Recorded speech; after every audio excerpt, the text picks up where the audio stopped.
Hare Krishna. Thank you for coming. So I'll start with some Jaya Radha Madhava. Before that, just want to let you know kind of my plan here. So I'm going to make this class like a workshop style. So the more you participate, the more you will benefit. But at the same time, it's not going to be just, oh, what's your opinion? Let's share our thoughts. I'm going to give us a structure and like a goal in mind that we're working towards. And before we sing Jaya Radha Madhava, I will read it in English because I like to remind myself what this very beautiful song means. So here it is. Here's the English translation. Krishna is the lover of Radha. He displays many amorous pastimes in the groves of Vrindavan. He is the lover of the cowherd maidens of Vraja and the holder of the great hill named Govardhan. He is the beloved son of Mother Yasoda, the delighter of the inhabitants of Vraja, and he wanders in the forest along the banks of the river Yamuna.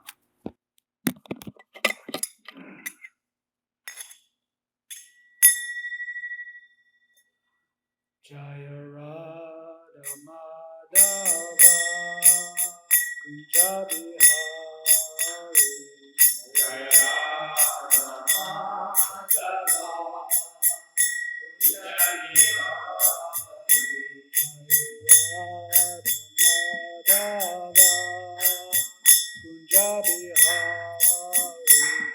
Jaya Radha Madhava Gopi Jana Vallabha Girivara Bhari Gopi Jana Vallabha Girivara Bhari Gopi Jana Vallabha Girivara Bhari Gopi Jana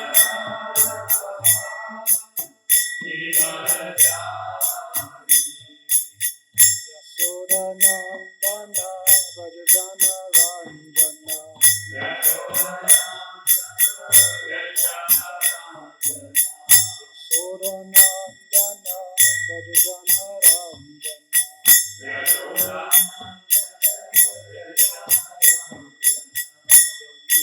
Tira Vanachari Tira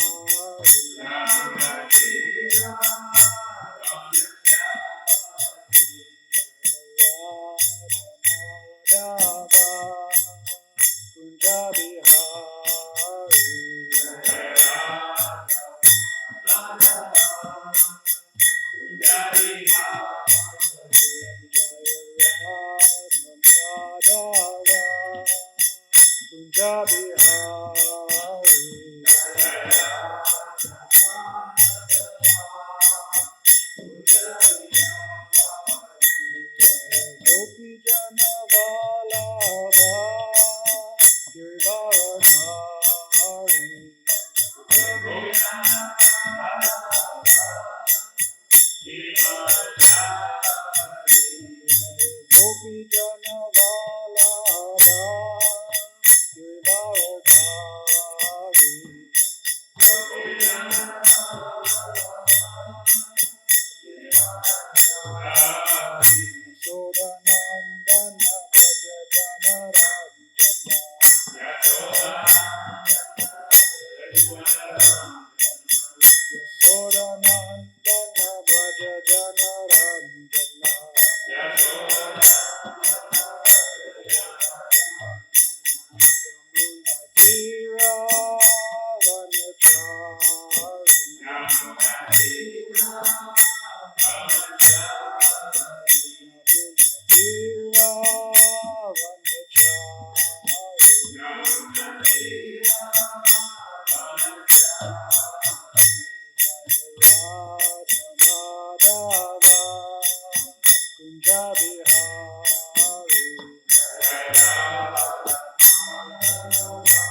Jai.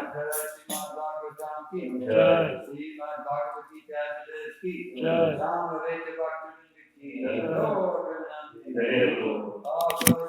Hare Krishna. Hare Krishna. Hare Krishna.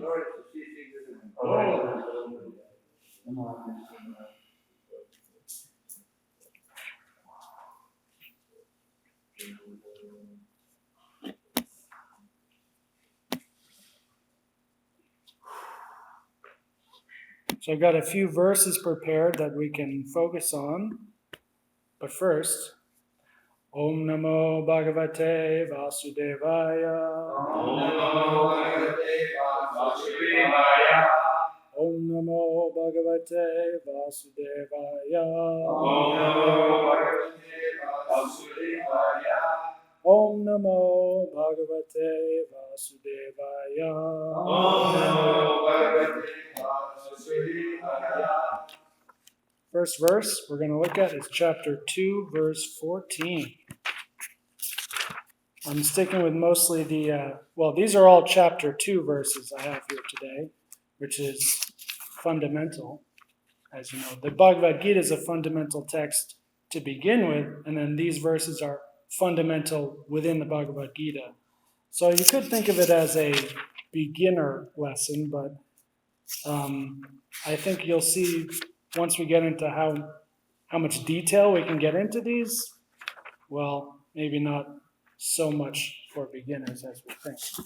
Please repeat after me. O son of Kunti, O son of Kunti, the non-permanent appearance of happiness the non-permanent appearance of happiness and distress, and distress, and their disappearance in due course, and the disappearance of yours, are like the appearance and disappearance like the appearance and disappearance of winter and summer seasons. of winter and summer season. They arise from sense perception, They arise from sense perception, O scion of Bharata, O sign of Bhagavad. and one must learn to tolerate them And one must tolerate them without being disturbed. without being disturbed. Okay, another thing I'd like to read, which pretty much no one ever does, is the word-for-word translation in only English. So if this sounds unintelligible to you, that's fine, because this is ancient Sanskrit and we're speaking modern English, which is radically different.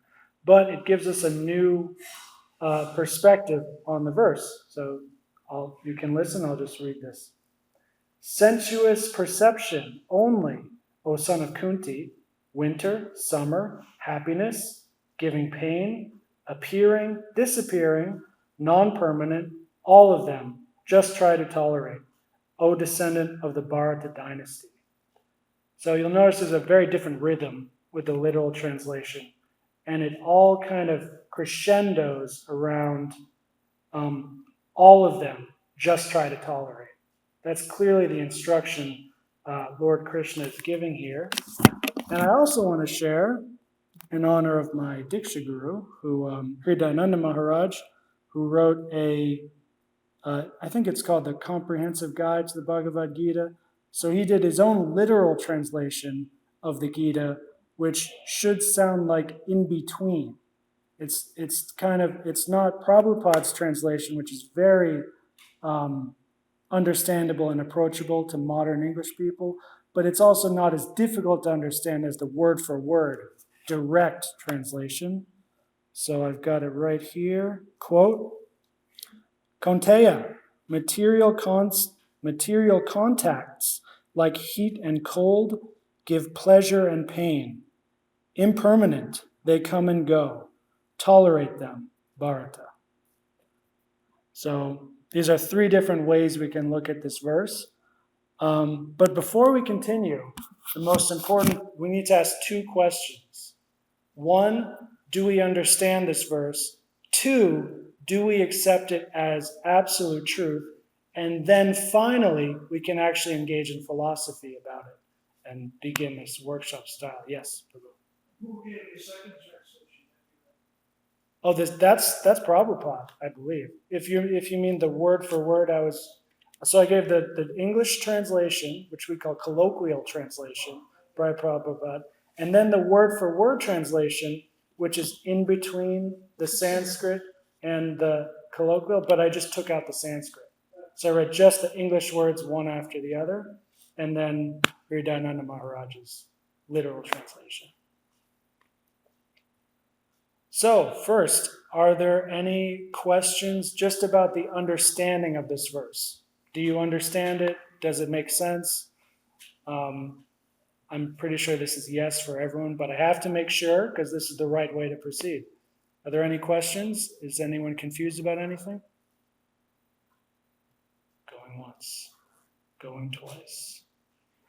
Sold for 0. Okay, next. Do you, and be honest here, this is the most important thing, you have to be honest. Do you accept this verse as absolutely true? Not just a little bit true, but absolutely true, meaning you can fully submit yourself and surrender to this as absolute truth in the same way that we should submit to our guru, in the same way that we should submit to God, Lord Krishna. This verse is the word of God, and it must be surrendered to, just like any other kind of absolute surrender, actually. What say you? I can read it again one more time. I'm going to stick with Prabhupada's translation here. O son of Kunti, the non-permanent appearance of happiness and distress, and their disappearance in due course.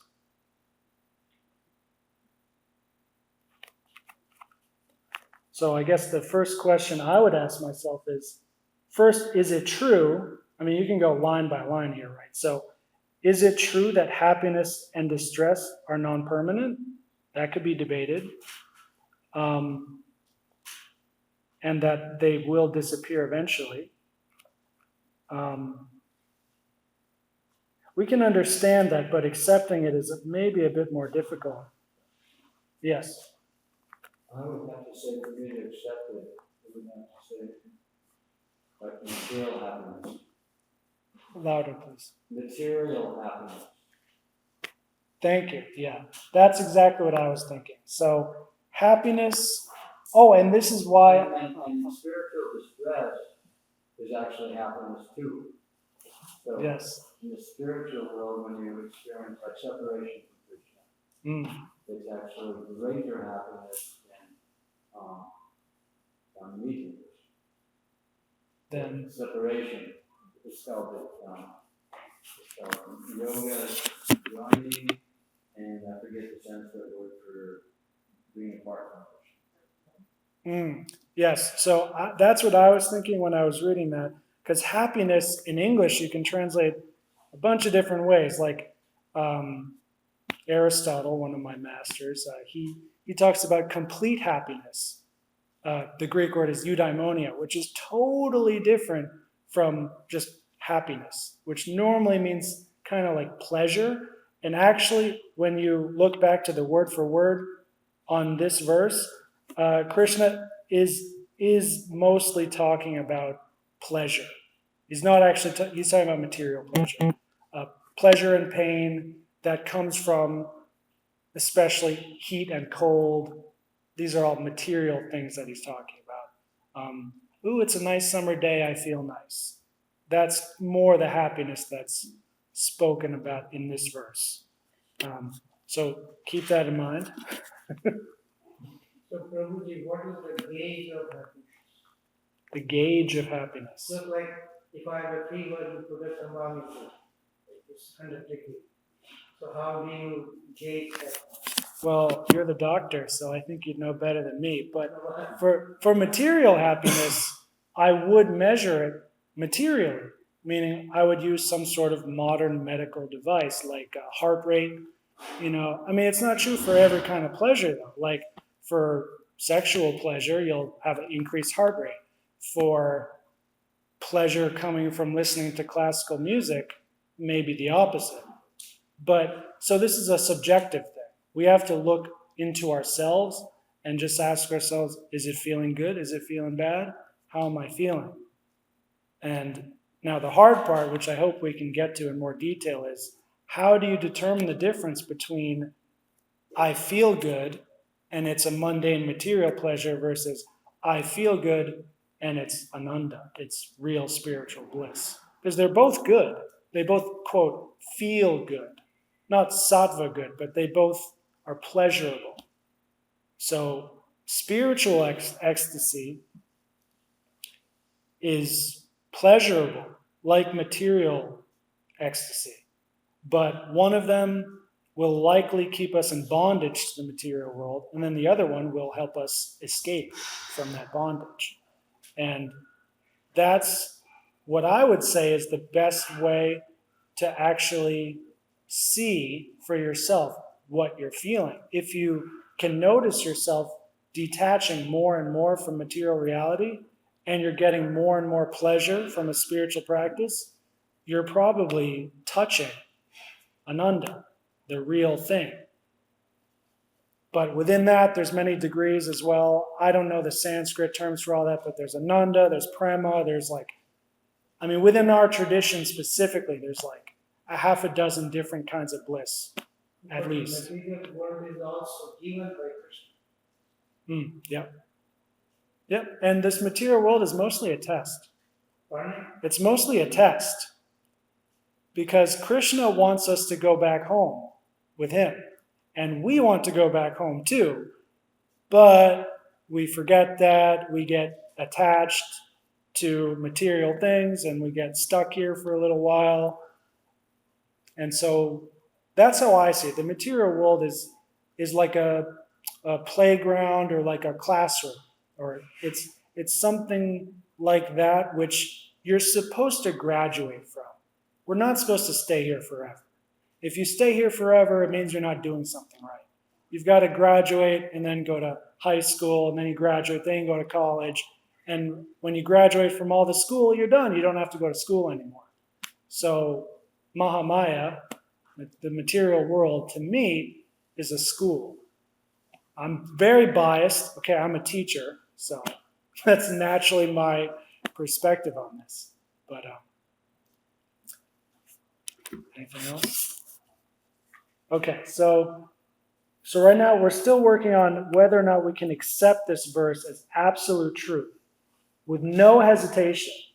Because if we continue before that point, we may be doing philosophy or we may be doing speculation. It'll be tricky. So Krishna continues here. Okay, happiness and distress, material happiness and material distress, or pleasure and pain, let's just say pleasure and pain from now on, are like the appearance and disappearance of winter and summer seasons. So, simplified even more, pleasure and pain is like weather, is like the weather. Sometimes you can predict it, sometimes you can't predict it, sometimes it feels good, sometimes it don't feel good, but it comes and it goes, and there's seasons and there's cycles. And this just basically goes on forever. Now I'm kind of speculating a little bit, but how are we so far? Can you accept this as absolutely true, that weather, that the things happening inside you, inside your psychology, inside your body, is just the weather of yourself? There's cycles, it comes and it goes, yes. You're saying that we accept it as absolute truth. Yeah. But that means it's not relative truth. We're talking about relative truth. So how can I word that? Do you accept that relative truth is absolutely relative? That's kind of what I'm asking.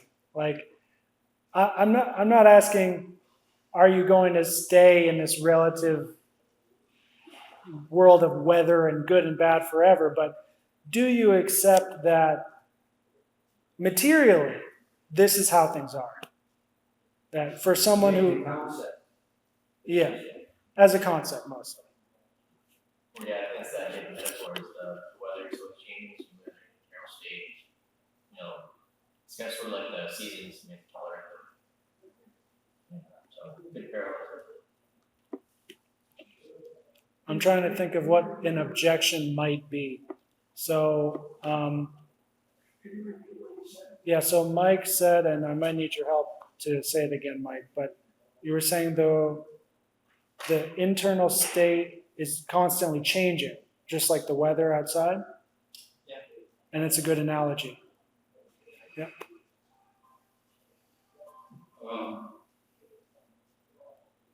Like we have to follow through, like the truth that we understand this verse, we have to follow through. Like we have to apply. It is like somebody may say, I remember one guy said, well, I love Prabhupada. And he talks about Prabhupada with good emotion, but in his life, he's not following Prabhupada, he's not following Prabhupada. But he says he's loving Prabhupada. So we have to follow through. And to say that we do understand the absolute nature of this verse, only a true devotee will, because everybody else is not self-realized, will fail to follow through to that degree. Okay. Identify with his body, himself, etc., etc. Thank you for that. So this is the whole point of my class, is to get us closer to that point of realizing this truth. So maybe, I could be splitting hairs with understanding the verse and accepting it. Maybe that's more or less the same thing. The key is where we're going towards, which is realizing this verse. And realizing doesn't mean, ooh, like I understand it in a cool new way and it feels good. Realizing it means integrating it into your character, into your actions, and your nature.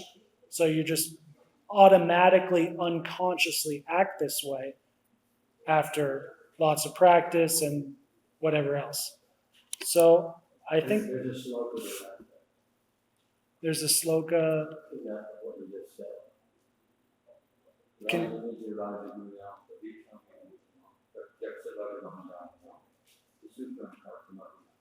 Chapter 9, 2. This knowledge is the key of education, is the secret of all secrets. It is the purest of knowledge, and because it gives direct perception of the self by realization, is the perfection of religion. It is everlasting and is short to perform. So this pratyaksha bhagavan dharma means that if you apply it in your life, then you realize it. You will see. Aksha means to see. You'll come to an understanding. Yes.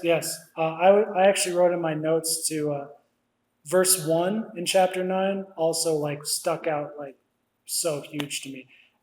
So let's get there. Okay, so how can we practice realizing this verse? How is it, what can we do so that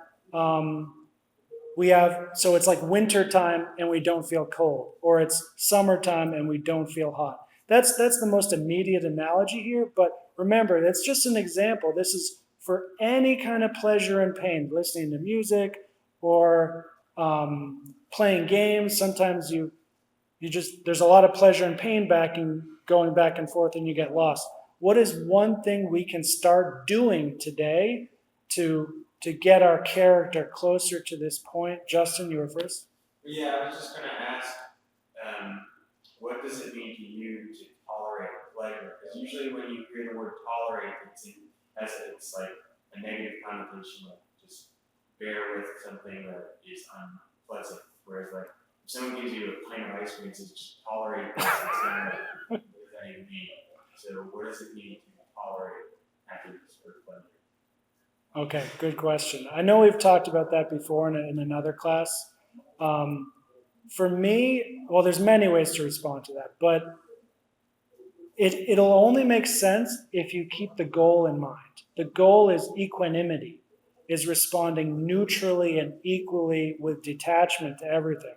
So you get some ice cream, and there's two extreme ways you can respond. One, oh, it's disgusting. Two, oh, it's the most pleasurable thing I've ever experienced. Somewhere in the middle is where we can maintain our sobriety, our rationality, and do more yoga and get closer to God, closer to the spiritual world in a general sense even. Remember, this is fundamental stuff. This isn't, we haven't even gone to bhakti yet, really. So the point of chapter 2 in these verses is to get us into a better state so that when we do start going deeper, like it won't freak us out so much. Because that is what happens, I can say from personal experience, when all of a sudden you're just minding your own business in a kirtan, and you just get blissed out. You're just drenched in tears, and you're like, what is this? Like, I know it's great. Oh my God, it's so great, but how do I hold on? And it's gone. And this is because our conditioning is not ready to, like, it's not in that equal state where it can accept it and hold on to it. That's basically why. So if you maintain the goal, which is in responding in the middle of things, and you feel yourself, oh, the ice cream, it's so good. Well, as long as you pay attention to that middle that you're aiming for, you start to notice yourself, oh, I'm liking this too much, put it back. I'm just going to check my phone for whatever, just relax. Then maybe try again. And the same thing for, like, oh, like someone gave me a gift and I have to honor it, but it's a horrible gift and I'm not going to use it, whatever. And you notice your mind saying, oh, this is bad, this is gross, whatever, but you keep the goal in mind and you put the smile on and say, well, thank you so much for your kindness. And there's many different examples I'm using. Madan Mohan Mohini was next. One point you made a few minutes ago was that about heat and cold, that you don't feel it. But that's not true. You actually feel heat and cold, but you're not disturbed by the changes. If I'm, it's really cold out, my mind would be very disturbed. But the mind is even sober and not disturbed by this happiness with changing. I don't remember saying we don't feel heat and cold. Maybe I said that as like a filler transition sentence. But no, yeah, that's true. Like these things, and even for someone who has realized this verse, there is still, as long as you have a body and you're on planet Earth, and someone shoots you with a flamethrower, it's gonna feel hot. Like you're gonna feel it, but the transcendental person does not respond to that feeling. And this is why you can see monks literally light themselves on fire and they just maintain the pose while their body burns into ash. Madhua? Yeah, I was also thinking when you said, you did mention something like that, the goal is not to feel cold in winter or hot in summer, but this verse doesn't say anything about not feeling cold or hot. It says, these things happen, we're supposed to tolerate them. Simply, that's all it's saying. Okay, yeah. And as far as what Justin was asking about, when someone gives you some ice cream, I don't know anything about feeling equal, but as aspiring bhaktas, as we're all bhaktas being trained by Srila Prabhupada, he says someone gives you some ice cream or someone gives you some money, same answer for both. Whatever we get, whether it be whatever we eat, whatever we do, whatever austerities, we first offer them to Krishna, and then we get some money, we'll go to temple with it. We get some ice cream, we'll offer it to Krishna and distribute it to everyone. And we will enjoy it because it's enjoyable. We're not going to eat the sweet rice, the Maha Prasada, and take it from our tax. Just eating and just put it to Krishna and enjoy it. Yes, good point. And I want to clarify because I have a lot of philosophy floating around in my head, so it sometimes comes out of my mouth the way I write it down, which is very dense. So the caveat in what I said earlier, where you don't want to feel cold in winter and you don't want to feel hot in summer, the full sentence would be, when you're cold in winter, you don't want to feel it's too cold, so you don't come to Mangalarati. Or when you feel hot in summer and you think, oh, it's too hot and I can't do something I need to do. I can't do my duty, which is another theme Krishna talks about. So don't go to that extreme, is what I'm saying. In the purport, Prabhupada specifically talks about that. Like even in the month of Magh, the coldest part of the winter, the devotee still takes a shower, it's a cold bath. And he also said that even in the hottest part of the summer, Mataji's or whoever's cooking, you're still cooking chapatis, even though cooking is very uncomfortable. It's still cooking for Krishna. So we're not disturbed by the people cook. I think Shari was next. Yeah, and you were saying something about what can we do to get to this point.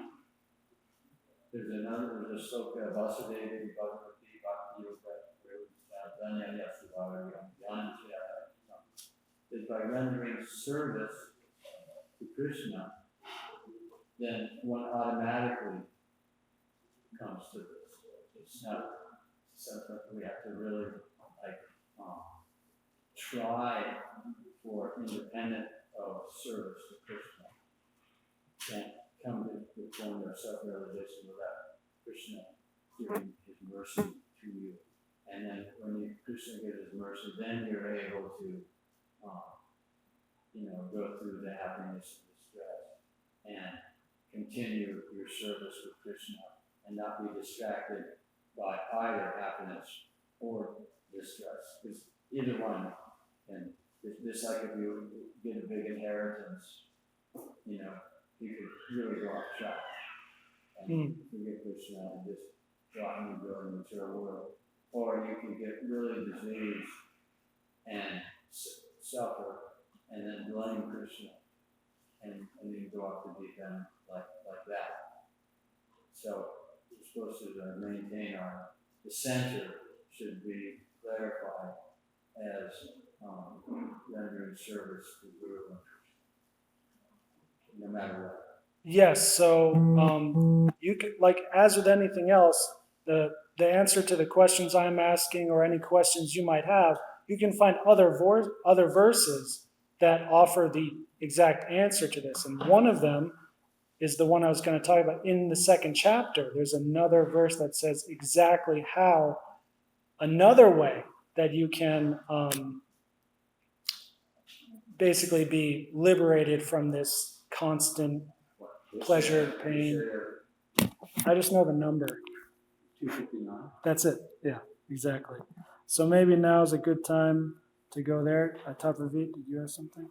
While you find that, I can mention Prabhupada's example at the Kumbh Mela in January, northern India.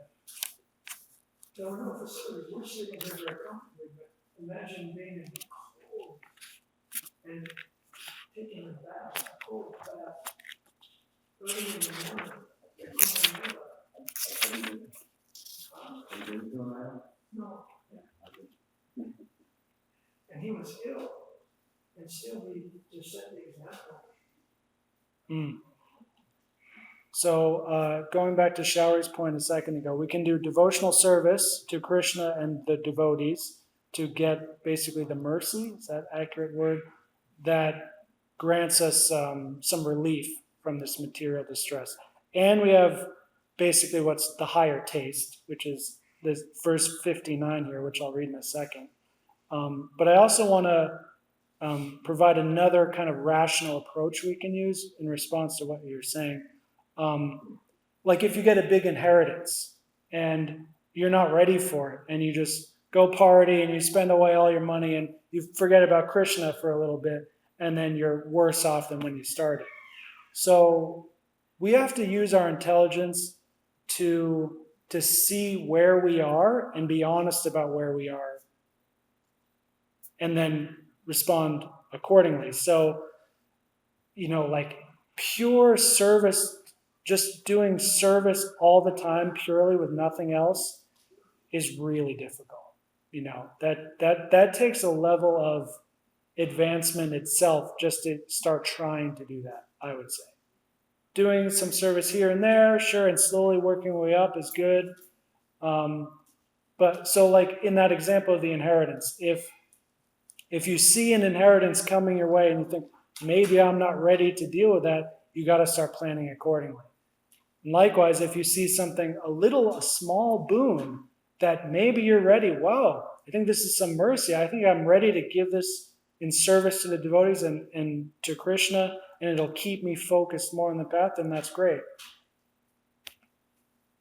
In today's scenario, I can see how you could would say that about,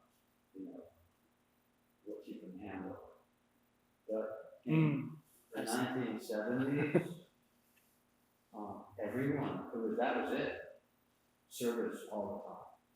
You didn't have a bank account, and it's like you were lucky you had a watch, and a lot of us lived out of cardboard boxes, frozen cardboard boxes, and had a place on a floor in an ashram with maybe 15 other people.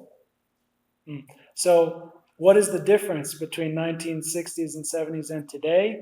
In using our language here, it's basically the ashram has changed. It used to be primarily brahmachari ashram. Now today it's mostly grihastha ashram. Most of us are householders. Even myself, I do a lot of service for the temple and the devotees here, but I also have bills to pay, car payments, rent, phone payments, and it's in my mind. It's always in the back of my mind. Oh, I got to do something for this. So, when you're in a full-on surrendered brahmachari position, then yeah, you better just serve all the time, because that's kind of what you're supposed to do, right? And also you do have the position you have the time and place and circumstance to naturally go deeper into that. But yeah, like you said, for most of us today, I would say it's only possible with yukta vairagya, where like when I'm making deliveries to make an extra buck, I think, okay, well that's for my rent, for the Krishna guest house, for the temple, and this is all going in one direction, then I can, keep doing the things I need to do. Madonna had her hand up, but Yeah, I'm just trying to understand, it's speaking about doing service and stuff, but why does it have to change to go to another option? it doesn't have to change. It's just more difficult. Why? Because it's a different circumstance. It's a matter of consciousness. It's a different consciousness then. I mean, Yes, if you are a Christian, if someone's Christian conscious, I'm not, if someone's Christian conscious, it doesn't matter what ashram you're in. Whatever you're doing, you're giving results to Krishna. Even if it's just, if somebody is working. And that's actually a major question. Nowadays, of course, we didn't have jobs, but also they have to maintain necessary. And so then how am I doing this for Krishna? And Prabhupada explains that you're trying to help your family become Krishna conscious by, going to the temple, you're engaged in devotion, things like that. And then at home, you have a Krishna conscious atmosphere. So there should be no difference. And it may be much easier for a household than it is for a brahmachari. It's a matter of the consciousness. well, the key word there is should be. So the reality is, for most of us, it's nowhere near close to that. Well, I don't know if you can say that. Well, maybe I can't say most of us, but for me, like how I live my life where a lot of the things that I offer to Krishna are back here. They're in the background of my consciousness. I don't like, and I get, we fall into habits too. So the first time, I was cleaning the temple here, I was like, whoa, I'm cleaning the temple. 100th time, it's just habit. I just do it, And I'm still serving the temple, devotees, Krishna, whatever, but my consciousness, on the other hand, it's a different story. Well, that is the point exactly. That is a matter of consciousness. And we have to always remember who we're taking this for. Okay, Ghosh? Yes? Yeah, there was well, you can't say we're surrendered, because we're always engaged in devotional service. But that's the external activity. What about the internal situation of our consciousness? Like in the old days, there was plenty of fall down, fraud, child abuse, so many things indicating that the surrender that we were forming externally didn't match the internal consciousness. There was a gap between the two. And as history proved, we're not really that surrendered. We're just trying to restore what has been put there. And Madhurya being, they describe all the obstacles that a neophyte devotee has. And we did all of them, even after 30, 40 years. So it's not like, because we're like on the street all day, every day, Mongol the whole days, that we're like pure devotees. No, I don't think so. Well, we got to move on, but I mean, that was a really sweet thing to say. I love the humility there. Jeez. Well, no, you can just facts. Well, this is how humility and honesty go hand in hand, okay? The more you see our position, the more you're going to be like, oh my God. I don't like just walking into the temple and getting to look at the deities. Have I really deserved that? Earned that right? I don't know. But anyway, there's this one verse we should look at, verse 59 on chapter 2, which is one of the possible solutions to get us out of this material. I wish there's like a meme I could use for it, like a back and forth pleasure and pain, getting stuck in that. Please repeat after me. The embodied soul may be restricted from sense enjoyment, though the taste for sense objects remains. But ceasing such engagements, by experiencing a higher taste, he is fixed in consciousness. Now, this verse is especially important to look at the literal translation, which is quite a bit different. So first, here's the Prabhupada literal translation. Objects for sense enjoyment are practiced to be refrained from by negative restrictions. For the embodied, giving up the taste, sense of enjoyment, although there is far superior things by experiencing ceases from. Really barely intelligible, right? Because like Sanskrit grammar, it reminds me of Japanese grammar, where at the very end is like the verb, where it all hinges on the last word. So I'm not even going to try going more into that. Instead, let's see what Vidyananda Maharaj translated this as. Quote, sense objects recede for the embodied soul who abstains from them, but taste remains. Yet even taste ceases on seeing something better. That's a very clear. So now with those three different translations, you get a more full idea of what's happening here, which is, if you do practice, this isn't quite bhakti yoga, but some austerities that are more common in hatha yoga or ashtanga, whatever, and your what is the word used?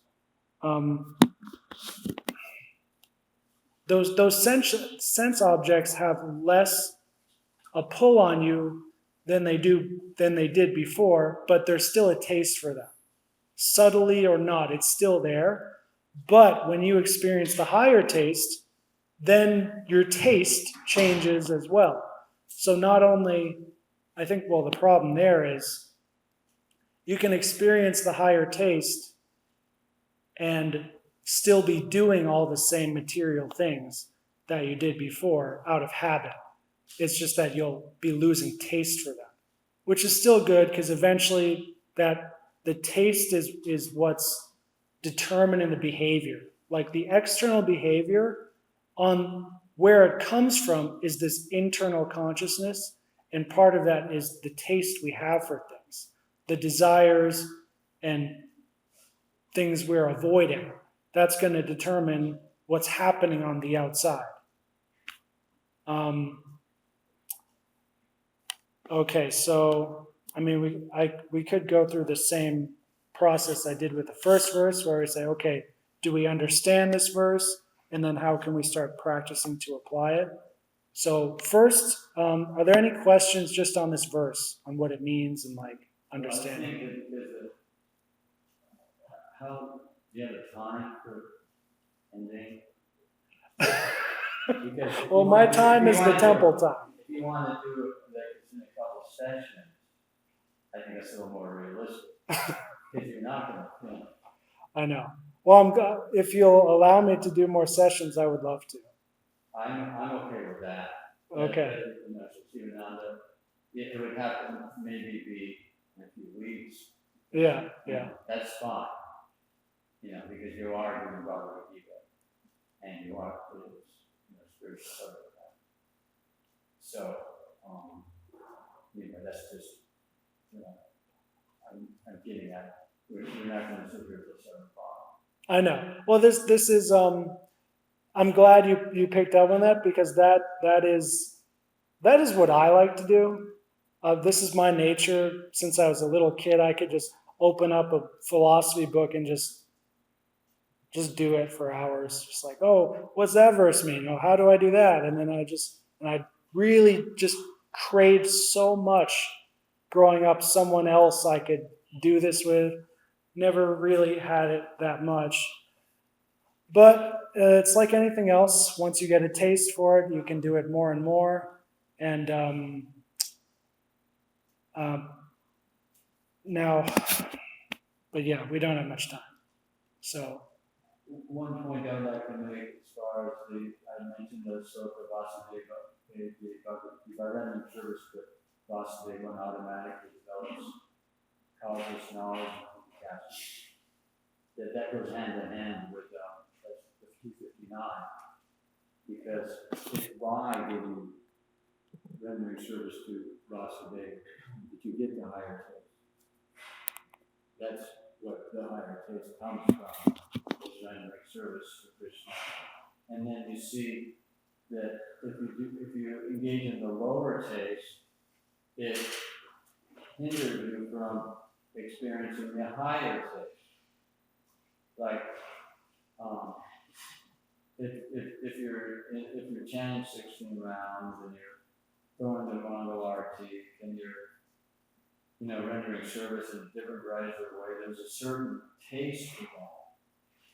But then if somehow or other you get involved with illicit sex or intoxication, you lose it. You can't get up among the light. You can't chant your rounds. You can't, because you don't have the taste anymore. There's no taste when one engages in sinful activity. It destroys your inclination, your drive to reach spiritual perfection. Another piggybacking on that a bit, this is why we take vows. Because, and I noticed this big time when I first started following my vows of no meat eating, no intoxicants, I never really gambled, but and no illicit sex.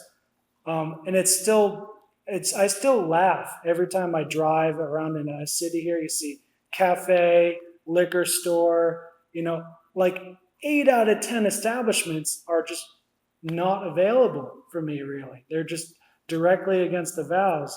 And at first, this is really rough, because you think, how am I living in this world and I can't participate in it? This sucks.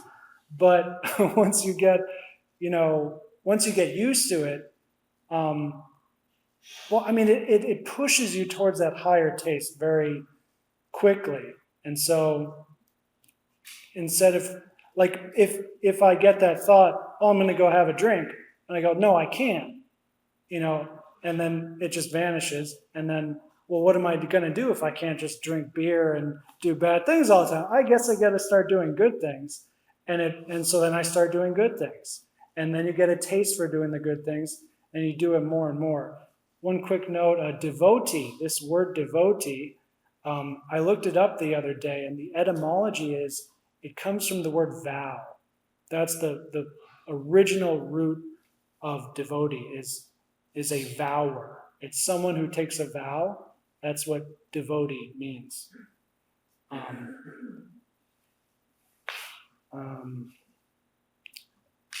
I've been used to people. Bhagavati, did you have something to say?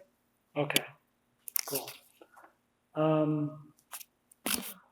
Well, what I was hoping to elicit from the audience today are some like techniques we can do which are not traditionally bhakti, but they're still effective in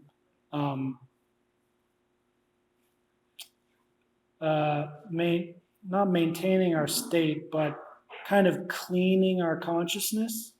So not purifying though, but I mean regulating and controlling our consciousness. So instead of responding to those extremes too much, we can stay closer to the middle. This is something I've actually done before, where let's say you feel some pain, physical pain. The initial natural response is, you like get away from it. You want to suppress it in some way. And at one point I read this somewhere and I started trying it. I started trying to feel more pain. So this is very counterintuitive, right? But if in order to do that, how do you do that within this body? Well, first you have to know where is the pain. And so a lot of times when you're on autopilot throughout the day and you feel some pain, you think, oh, it's over here. But then you take a closer look inside and you realize, no, it's actually from like a slightly different part, but it's just manifesting over there in a little different way. So first, if you did have this crazy goal to feel more pain when you're feeling pain, you got to find out where it's from. And then you got to find out what kind of pain is it. Is it throbbing? Is it burning? Is it pulsing? All these sorts of characteristics. And by the time you've actually taken up inventory of this, it's gone. This is totally, I've done this so many times now that even that process has become autopilot, and I start to like pain a little bit. I don't want to say I like pain, but there are some physical pains especially that I say to myself, ooh, this is a nice challenge. I'm glad this has come into my consciousness now. This will be a fun little game. And of course, you can go too far to the other extreme in this process, and then you still got to come right back to the middle again. I could keep lecturing. Please respond whenever you like. So another thing I realized preparing for this is that when Krishna says in 2:14 that pleasure and pain is like summer and winter, it's like the weather, he's giving us an analogy, but I think he's also giving us a technical instruction, meaning like if you're being coached in a sport like golf, for instance, any sport, you'll hear the coach say this word, follow through, right? You got to follow through with your action. And what that means is you have to like change your way of thinking a little bit. So instead of like you're aiming for the ball and you just want to hit just the ball and you swing and you come short, you aim ahead of the ball as if you've already hit it, and you aim ahead of the ball, and when you miss a little bit as a beginner, you end up hitting the ball perfectly where you should. So that's a technical instruction when a coach says like follow through. It's a practical thing that you can do inside to get the result you want on the outside. So the weather, Krishna's not just saying, oh, here's how you can understand it. He's saying, if you actually look inside of your body, you can see the clouds. You can see the weather cycle happening as this ongoing clockwork thing that's happening out there as well. And through yoga, through linking that knowledge to your consciousness, this is the method he's talking about of detachment and yoga. Of course, maybe the most famous verse is 248, where Krishna literally says, this is yoga. He defines yoga as this process of detachment from pleasure and pain, happiness and distress. Period. That's it. That's yoga for Krishna. At least that's what that word means.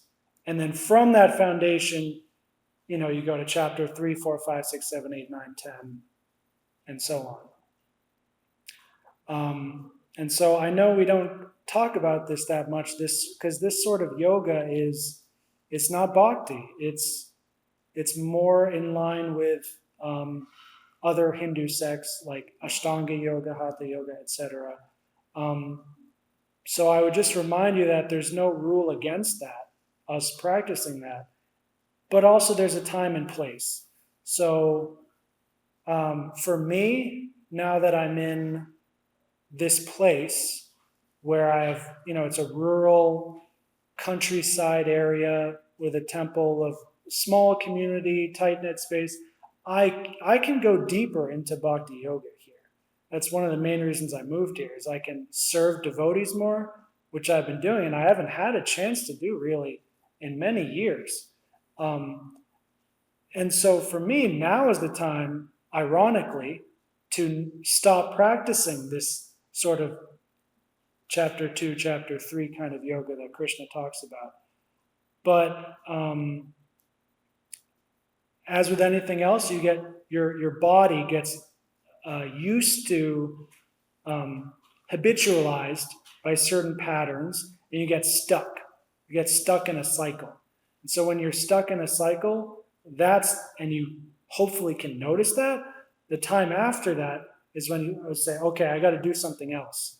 And so I'm not saying we should stop doing bhakti, but I'm saying you can put a little more flavor in your bhakti by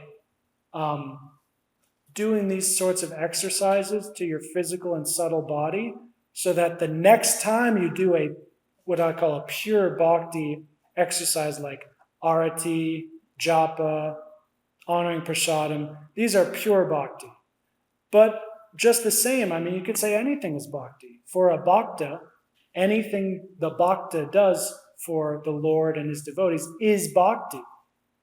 You can classify anything as bhakti, but pure bhakti is hard. It's really soft, but it's really difficult. And if you get in the cycle as I do, where, I'm going to offer some food, now I'm going to hardball. And you get in that cycle, and you've done it for a long time, and you forget to be like a little consciously aware of it. You lose the taste for it. The quality of your offering will lower. And so to boost those levels up again, basically you go back to the chapters in the Gita before Bhakti Yoga chapters. You can do Jnana also. And so if you get so you want to get into this rhythm, this flow, where you're always, psychologists literally call it the flow state, where you're challenged enough where you can keep working harder at something, but it's also not too challenging where you give up, and it's not too easy where you get stuck in the loop that I was talking about earlier. And so for devotees, or maybe transcendentalists is a better word, we need to use all of the Gita. When we focus in on one area and get really good at it, that's great. Then go do something else. And then when you come back to that one you were good at, you'll be even better at it. Because everything works together with everything else. That's why this is the best text ever written for me. It's completely exhaustive. Everything you need to be better than Lord Brahma and Lord Shiva, it's all right here in 700 verses. It's all here. Any questions or comments?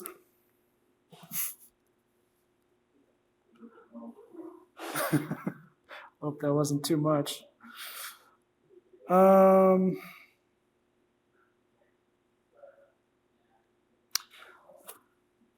We can always come back to it later, but I think just something to leave us off with. I'll just read the other verse here, and then, we can hear the other translations of it too to get a better idea of it.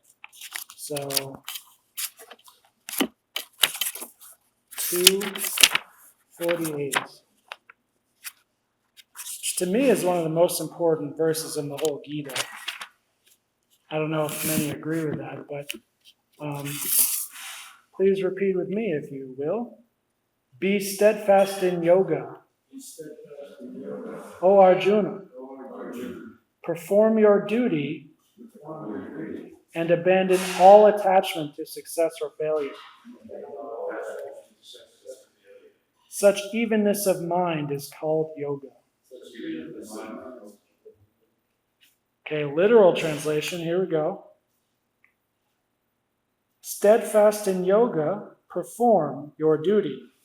Attachment having abandoned, O Dhananjaya, in success and failure, the same having become, evenness of mind, yoga is called. I really like the sound of those literal translations. It brings you back in time, And then here's Vidyananda Maharaj's translation. Quote, firm in yoga, perform deeds without attachment, being equal in success and failure, for yoga is said to be equality. I would just caveat that equality here, I believe my Diksha Guru is not referring to political correctness kind of social equality, but what Srila Prabhupada calls equanimity, which is the equality in the mind. Now, this begs the question, which would, is for another session, is should we perform our spiritual duties without attachment to success or failure? Should I chant japa in a way that I'm not attached to success or failure? That will be for the next class, perhaps. So thank you all for coming. Srimad Bhagavad Gita ki. Srila Vyasadeva ki. Srila Prabhupada ki. Jai Shri Krishna.